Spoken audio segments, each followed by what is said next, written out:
News from somewhere else. In other news, a fellow brother-in-arms, a Burmese political satirist, was sentenced to 45 years in prison, most likely for violating laws that were invented to send people like him to prison. And I know what you're thinking. I didn't even know there was satire or anybody was acting up in Burma. But the fact is, less and less high-profile people are, because over 100 people have been jailed with similar long terms. In the past 2 weeks alone, indicating that the Burmese government is cracking down on free thought and happiness more than it has at any other point in its history. So, in an act of solidarity, me and MC Graham, with your donation money, of course, will move to Burma and become jailed, probably by just acting like ourselves. This will generate, of course, an international incident, and the U.S. military might get involved to do what it should always do. Save us. It's the American dream. In prison. Hell yeah! Hell yeah! California is on fire. Internet news! A Pembroke Pines, Florida teenager killed himself on Wednesday, November the 19th, while broadcasting on the live video site Justin.tv. Abraham K. Biggs, 19, overdosed himself on prescribed opiates and benzos at the encouragement of Justin TV viewers and bodybuilding.com forum members. Many thought it was a hoax and reacted with OMG and LOL. Many people here at the New Low who saw it didn't think it was a hoax and still reacted with OMG and LOL. In my defense, I stand by my statements. When I knew he was killing himself, I was literally laughing out loud, and I wanted to communicate that, through LOL. Because suicide, OMG. We will Researchers at the University of Tokyo have made elastic conductors. Now this is a really interesting scientific breakthrough because typically speaking, elasticity and conductivity don't go well together. The most elastic materials generally have next to no conductivity. So as such, they have managed to take these two properties and merge it together into one coherent and possibly practical unit. And anyone who's tried to combine elasticity with conductivity on their own unit in the form of a condom knows that this is a breakthrough. And I don't mean like breakthrough from a condom. I just mean this is a young science in its adolescence. But someday, hard technology will be coming, and I think the traditional types will find that hard to swallow. Compelling. We will Glioblastoma, which is the most common type of brain cancer and also the most deadly, claiming the lives of patients within 6 to 12 months of diagnosis. Glioblastoma is very difficult to treat because of the chemotherapy cannot break through the blood-brain barrier, killing the cancer cells. This new type of treatment revolves around gene therapy. What effectively happens is that the immune system cells are trained to target the brain cancer cells and also bolster long-term immunity. As of the time of this writing, no adverse effects have been recorded, and as such, this looks like it could have the potential to combat what is a very deadly and horrific disease. Now, there's nothing really funny about this. Yeah, but It's just awesome. yeah, it's pretty cool. It's awesome. These. Yeah. Yeah. Or, cancer. I'm Crush. gonna keep smoking the Yeah. rest of my life. We will A bacteria has been discovered deep beneath the Earth's surface in a gold mine. It can live devoid of light and oxygen. Instead, it gets its energy from the radioactive decay of uranium in surrounding rocks, much like MC Graham. Absolutely. A community of a single species is almost unheard of in the microbial world, and as such, the discovery of this microbe is heralded as something of a breakthrough. It's been said that this species does not even answer its cell phone and seldom sends text messages, much like MC Graham.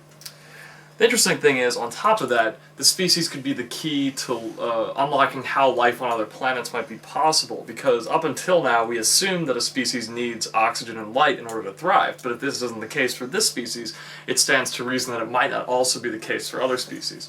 I'm going to go out on a limb here and say that life on other planets is realistic and true. Another very unique phenomenon about this microbe is that it has overcome its slave morality. much like MC Graham. And when asked if it was possible for a microbe to overcome such morality, NASA astrobiologist Carl Pilchner said, "Of course, this species strikes fear and terror into my heart, unlike any other I have ever experienced." So in an act of solidarity, with your donations, of course, the New Low will make efforts to rename this bacteria Grammus grammus, the proper Latin form, named after our one and only MC Graham. We will. An affliction has been plaguing, I would go as far as to say ravaging, the mice community. It is known as scientist-induced diabetes syndrome, or SIDS for short. And up until now, the prognosis for this condition is very, very grim. These rodents have significantly reduced mice spans, as well as needing treatment with mycilin for the entirety of their lives. But new hope is on the horizon in the form of embryonic stem cells. Scientists have been able to regulate their blood sugars, as well in response to high sugar meals for months on end. Now, could this be applied to humans at all? Yes, the similarities between SIDS and human diabetes are pretty strong. However, as the scientists say, the ability to directly apply this treatment to humans is very far off in the future, or muture, as it is known by batshit insane Italian scientists. Riveting. We will. Surgeons in Spain have carried out the world's first tissue-engineered whole organ transplant. Now what they've done is given a woman a new windpipe by taking cells from her old windpipe in addition to adult stem cells found in the bone marrow. This is a breakthrough for two reasons. One, a surgery of this kind has never been performed before, and two, the woman will not need to take anti-rejection drugs. And as you know, rejection can be a big problem for people who receive organ transplants. Now, does this mean that I could swallow my apple blend skull pouches spit at leisure and simply have my throat trachea replaced later? I would say no, because apple blend skull pouches spit is disgusting, and it's impossible to swallow it at leisure, and two, you don't have health insurance, which means that, you know, you'd have to pay for that all out of pocket. That's probably a pretty pricey procedure, don't you think? Which brings me to my next point. With your donations, of course, in solidarity with the Spanish scientists, we will pick a member of the New Low at random and send them to medical school, where they will learn to cultivate stem cells in order to replace some part of my throat. We will make a veritable cottage industry out of stem cell organs, and that will be a brighter tomorrow for all of mankind. Mostly Kobe, but all of mankind. A 42-year-old American man who coincidentally has AIDS was in Berlin receiving treatment for his leukemia with a bone marrow transplant. His donor had a genetic mutation which essentially made him immune to AIDS, and as a result, the recipient was cured of his AIDS, and in gratitude, performed a blowjob on the donor. That must have been one hell of a blowjob, I'm sure. The blowjob of his life. What's interesting about this is that if this man was really cured of AIDS, scientists can look at the mechanism that allowed that to happen, isolate it, and build upon it, and at some point in the future possibly come up with a cure. And that's great news for everybody. And now, with your donations, we will pick a member of the New Low at random to go on the down low and receive AIDS, and then attempt to be cured with a bone marrow transplant with somebody with from somebody with this genetic mutation. Kobe, I'm gonna speak for me, all right? I'll go to a Burmese prison, right? I'll go to medical school, but dude, AIDS is a death sentence, man. Ooh, you don't want a bone marrow transplant? No, that kills like 30% of all recipients. You know what else kills 30% of all recipients? What? The news. Beast of the week. This week's beast is Barack Obama. No, just kidding. Seriously, just 100% kidding. What do you think? We're like stupid here at the New Low? Fuck that guy. You know. Yeah, that's all I gotta say. You know about the great Oreo hope.